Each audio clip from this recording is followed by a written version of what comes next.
Hi everyone, I'm back. I'm going to tell you another story to help fill your time where you're social distancing. So I'm going to read again from my book, Star Wars Stories, 5-Minute Stories Strike Back. Now we're going to go a little bit forward from the last story. And again, you will probably know somebody who's already in the story. If you have any questions, please feel free to leave them in the comments and I will answer them as promptly as I can. Now, it's called A Journey Begins.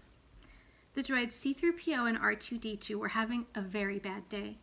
The evil Empire, led by the Sith Lord Darth Sidious and his second-in-command, Darth Vader, had taken control of the galaxy.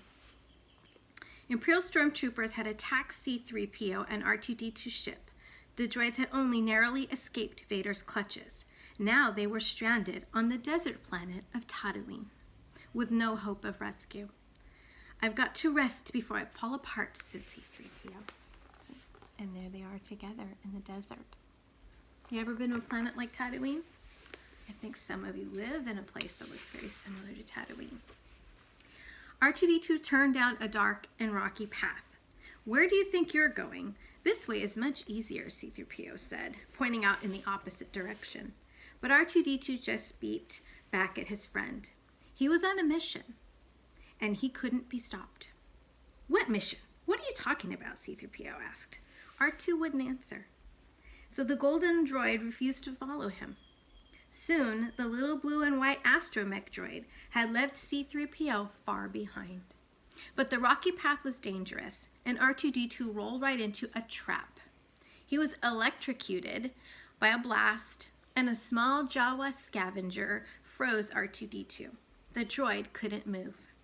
Jawas carried R2-D2 into their sandcrawler. The little droid was surrounded by salvaged junk and other strange droids. R2-D2 was worried. Where were the Jawas taking him? See? There's R2-D2 on the rocky path in Tatooine, near the Junglan Wastes. And here he is, being captured by the Jawas. You know the Jawas are scavengers, right? They run around stealing and finding things on Tatooine and selling them for their livelihood. Now, luckily, R2-D2 wouldn't have to find out alone. The Jawas had captured C-3PO too. The two friends stayed close together as the sandcrawlers stopped and the Jawas lined up the droids outside. The droids were going to be sold. An older man, Owen Lars, and his young nephew, Luke Skywalker, examined the droids. The man mentioned to C-3PO, a small red droid. "Luke, take these two over to the garage. I want them cleaned up before dinner," he said. Luke led C-3PO away. R2-D2 beeped an alarm. He didn't want to be separated from his friend again. Suddenly, the red droid started to spark. It was broken. C-3PO convinced Luke to choose R2-D2 instead. "Now, you don't forget this," C-3PO said to R2-D2 as the droids followed Luke. "Why I should stick my neck out for you this time is quite beyond my capacity." See? There they are, lining up to be sold. And here's Luke with C-3PO and R2-D2. And there is the red astromech droid in the back smoking.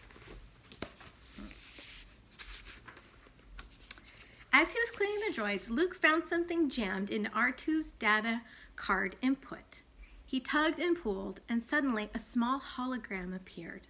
The hologram showed a young woman who looked very important. "Help me, Obi-Wan Kenobi. You're my only hope," she said. Luke asked R2 where he had gotten the message, but R2 wouldn't answer. See? You know who that is, don't you? That's me. I left a message for Obi-Wan Kenobi. Will Obi-Wan Kenobi get the message? We'll find out. Now Luke asked his aunt and uncle about Obi-Wan Kenobi at dinner. The only Kenobi Luke knew was Ben Kenobi, an old friend who had lived out in the desert near Luke's family farm for as long as Luke could remember. But Luke's uncle told him to ignore the message. He needed Luke to help him around the farm, not to be thinking about strange messages and planets and old hermits. Luke was frustrated. He walked outside and watched the twin suns set beyond the desert. He had hoped that R2's message would be the start of an exciting adventure that would take him away from the boring life that he had always known. But it looked like he would be stuck on Tatooine forever. See? Tatooine has 2 suns. Probably why it's so hot there. Do you think our hero will escape Tatooine? Let's find out. Luke was destined for adventure, all right. R2-D2 had escaped. I told him not to go, C-3PO told Luke, but he's faulty and kept babbling on about his mission. Luke couldn't believe it. If his uncle found out that he had lost one of the new droids, Luke would be in big trouble. Early the next morning, Luke and C-3PO raced into the desert to find R2.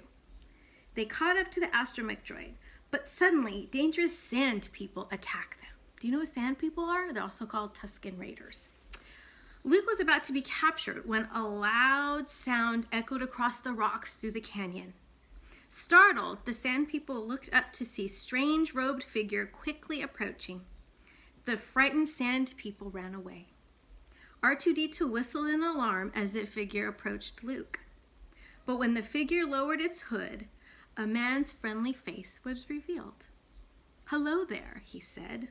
"Don't be afraid." See? There he is, coming in to rescue Luke and the droids. Very important person, huh? We'll find out more right now. Ben? Ben Kenobi, Luke said. The old man nodded and revealed that he was also known as Obi-Wan Kenobi. R2-D2 beeped. His mission was almost complete. Obi-Wan led Luke and the droids into his small hut.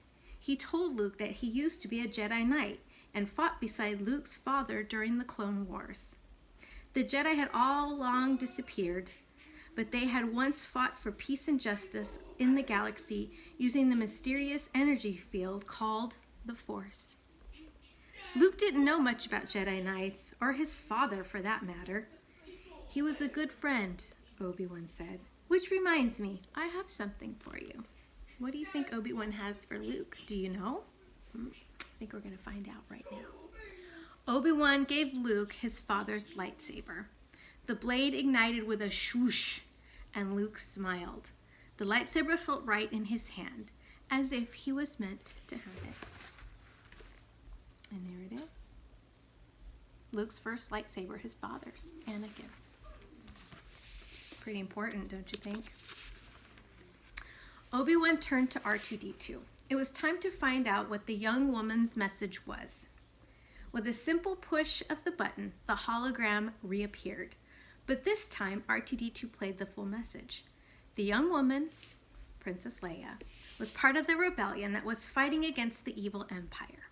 R2-D2 and C-3PO had been aboard Leia's ship before it was captured by Darth Vader. Princess Leia had hidden important information in R2-D2's memory banks before the droids escaped. She needed Obi-Wan to take R2-D2 safely back to her home planet of Alderaan in order to help the rebellion. You guys want to hear a little bit of the message? Okay, here it goes. "Hello, General Kenobi." Never mind, I'll do it another day. Obi-Wan asked Luke to go along with him on this new mission and become a Jedi like his father was before him. Luke agreed to help Obi-Wan and R2-D2. He didn't know what was going to happen next, but he knew that his life was about to change forever. See, and there they are on the land speeder, getting ready to go to a town called Mos Eisley's, a wretched hive of scum and villainy.